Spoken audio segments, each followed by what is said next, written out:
to the show. Don't miss this. I'm your host, Darla, and this is brought to you by Backroom Productions. Our grant makers in this case are the NEA through Arts Midwest. Backroom Productions also gets funds through the South Dakota Arts Council and Rapid City Subsidy for the Arts, which is distributed through the Rapid City Arts Council. So there's a lot of people that help us get this show in the air. And one of the fun things about this show, one of the many fun things about this show, I get to talk to people that I admire and are some of my favorite people in the Rapid City area. Today I'm going to be talking to my friend Laura Armstrong. We served on the Rapid City Council together. She looks familiar. And we'll get into a little bit of that. But this show is really not political. This show is going to be about Laura, how she got to where she is, her family, her plans for the future, and some of the other cool things that she does off the dais, because we all have lives away from council, although it might not seem like it. So, Laura, hello, how are you today? Good morning, I'm doing well. Yes. Thank you for asking me to be here. This seems fun. It is fun, and so I'm going to start where we started. You were a normal person doing your own life.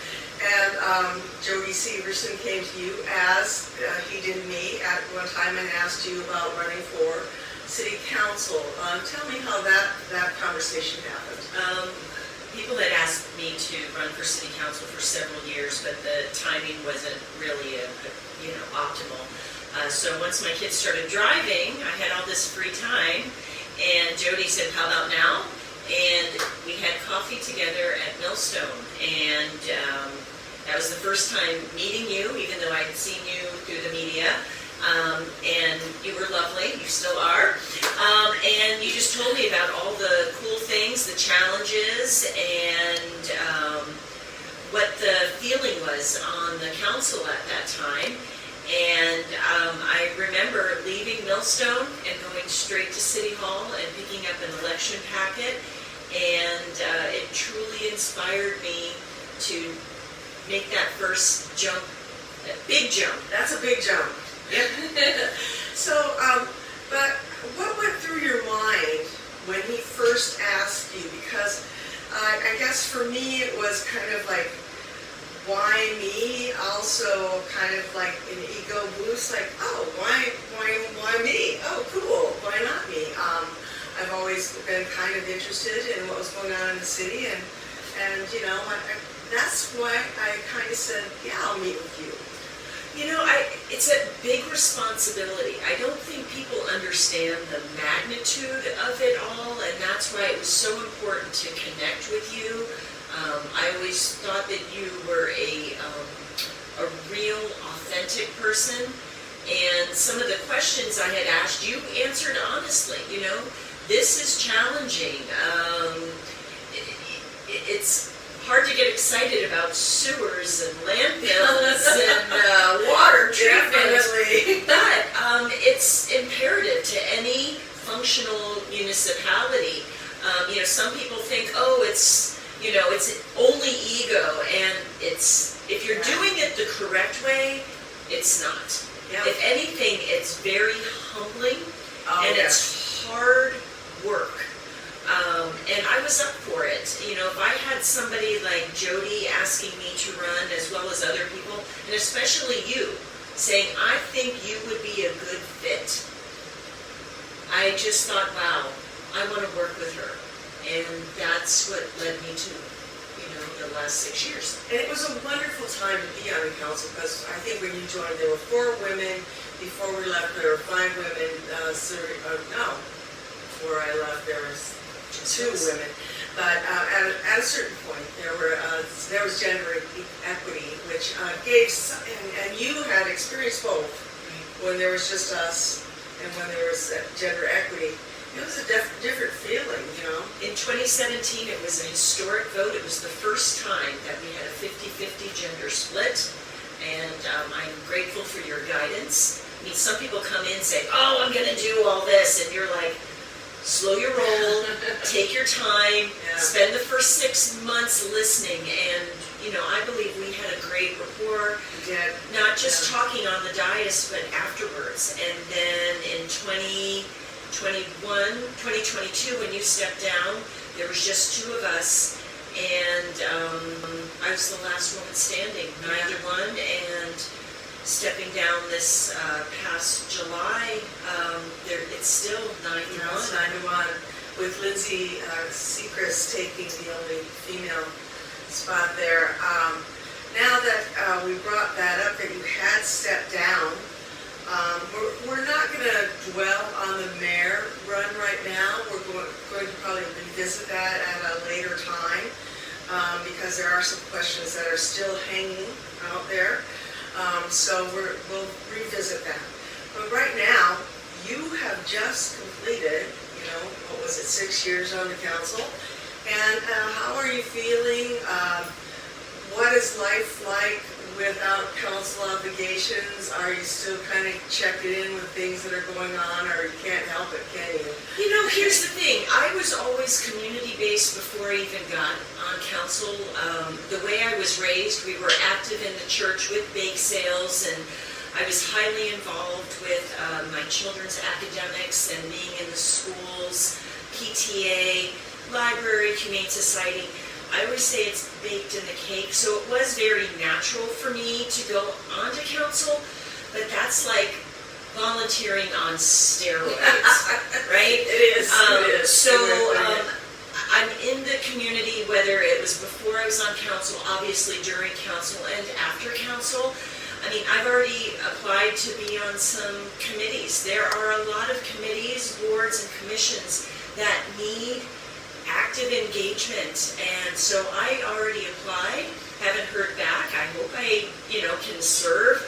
Regardless, I will serve our community because that's just what I do. You see people that run for office and they say that they're so involved, but if they don't win, you don't see them anymore. You don't Where are they? Where are they? They care so much.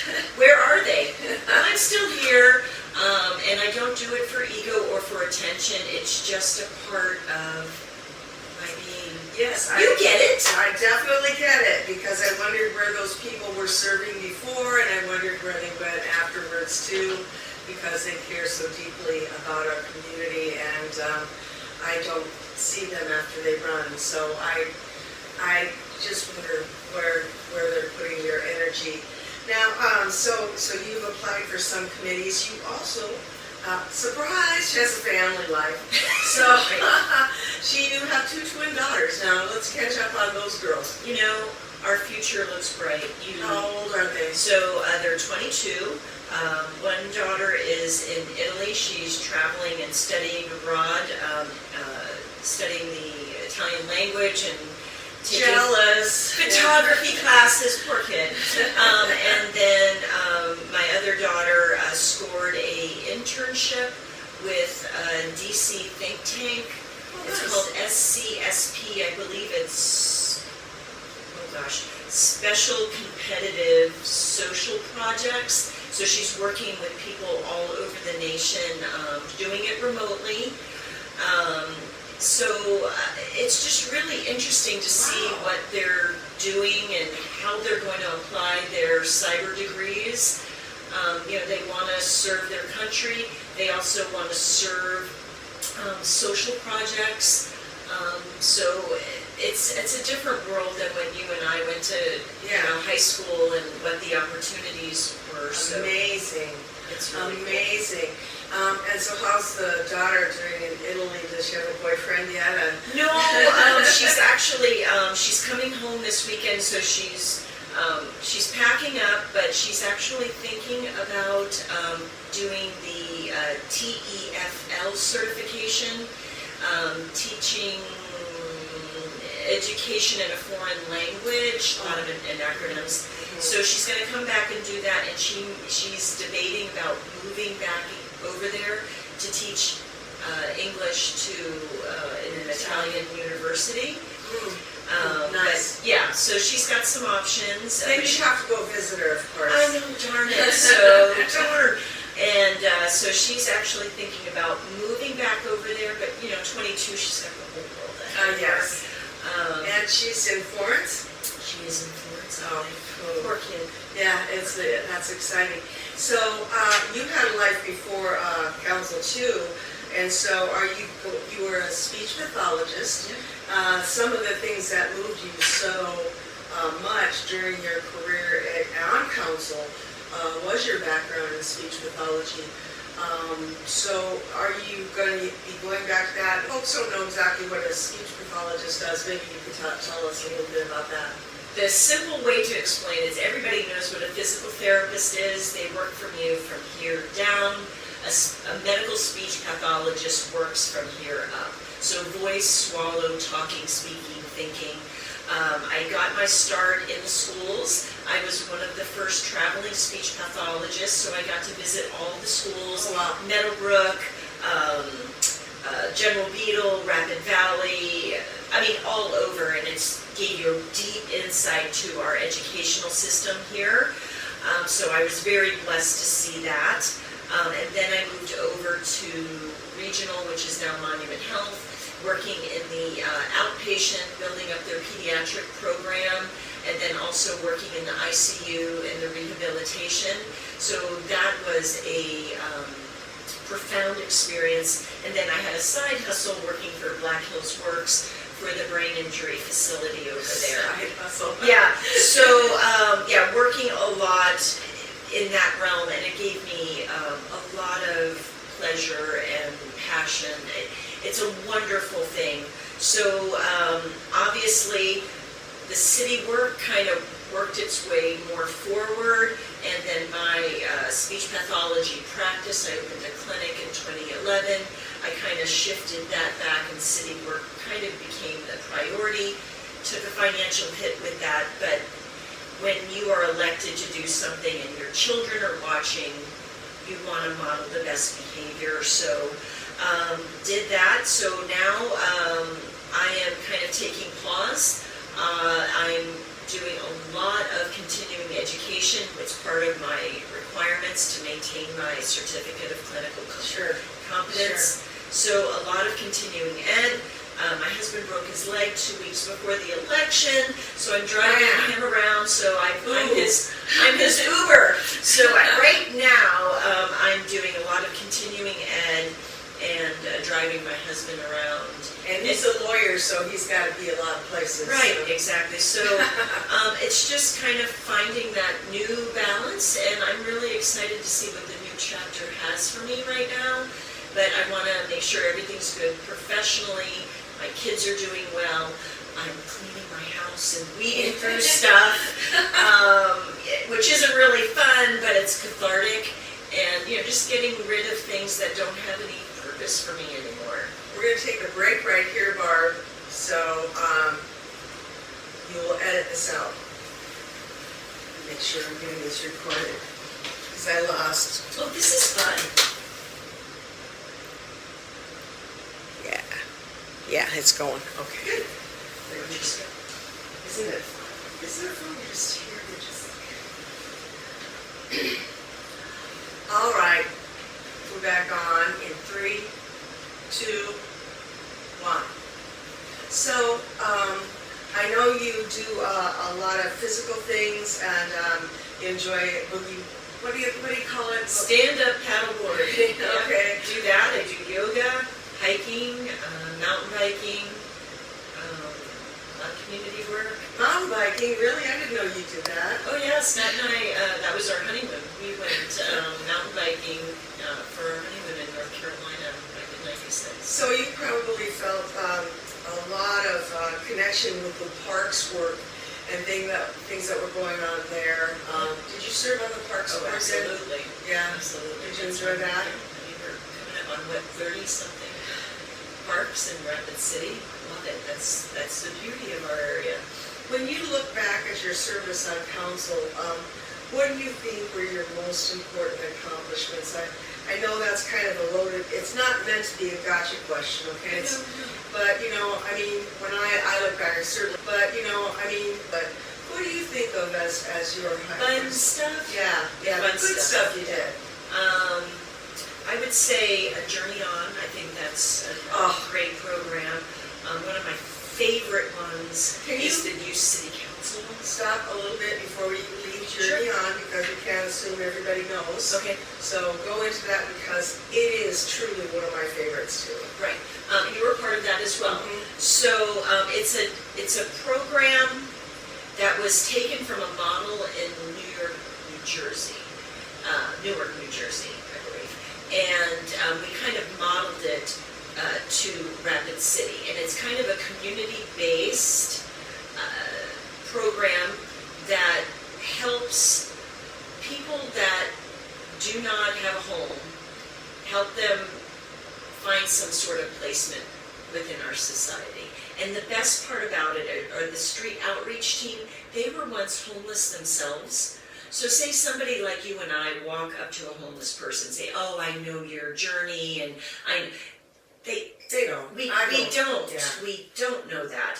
But they know the lingo. They know how there's not a lot of trust. You know, there might be mental health issues, there might be addiction issues, or maybe just down on your luck, or maybe just a combination of all three. I think that that's really what it is usually. I think, yeah. And so you have people that have really had these lived experiences connecting and really helping people. And the best part about it is it allows our law enforcement agencies to focus on what they're supposed to do.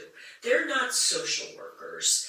You know, they're supposed to reduce violent crime, and hopefully, if they have the time, do a lot of proactive work to make sure that doesn't happen. Right. So, I mean, it's a win-win, and it's a better use of our taxpayer base. So, you know, it's not perfect, you know, like anything, but we're learning as we go. We're going into our second, third year, and my understanding is it is roughly saved about $1.8 million of taxpayer money.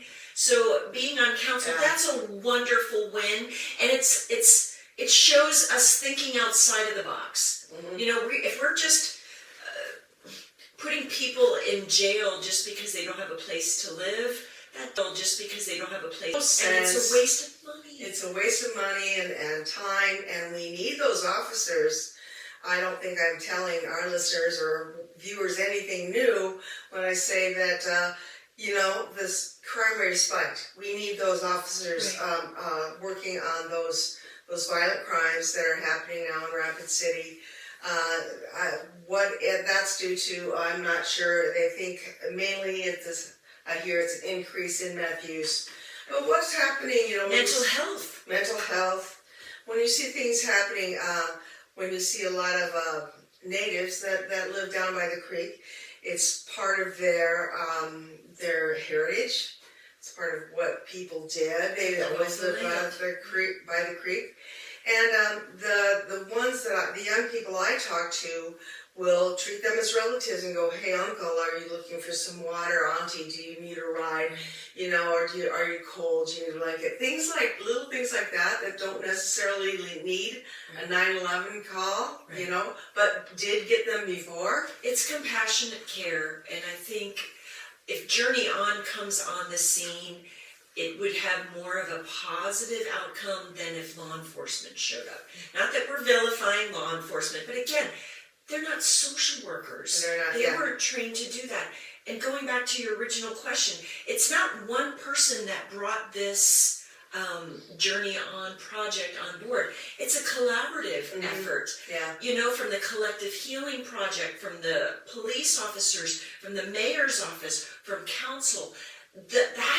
That's why it's not so much the project itself, but the fact that we all came together to do something different to help our community. And it helps. Oh my gosh. Yeah. Even if it helps one person, it's worth it. And I know that it's helping more than it's helping families. Yeah. So Journey On is great. Youth City Council. That's a beautiful program. Again, another collaborative project with the schools and the city. And, you know, unfortunately, it took a couple times to come to council. I believe it was by the third time. You were a part of that as well. And this is 8th graders through 12th graders, public schools, private schools, and homeschoolers. They come and It's an actual ordinance. It's a part of school, or I'm sorry, part of our municipality. They are sworn in and they represent Rapid City. And the beautiful thing about that is now it is a model. I know Gillette, Wyoming is doing a similar project. Our youth city council has gone to Washington, D.C. and has presented. So our future looks bright.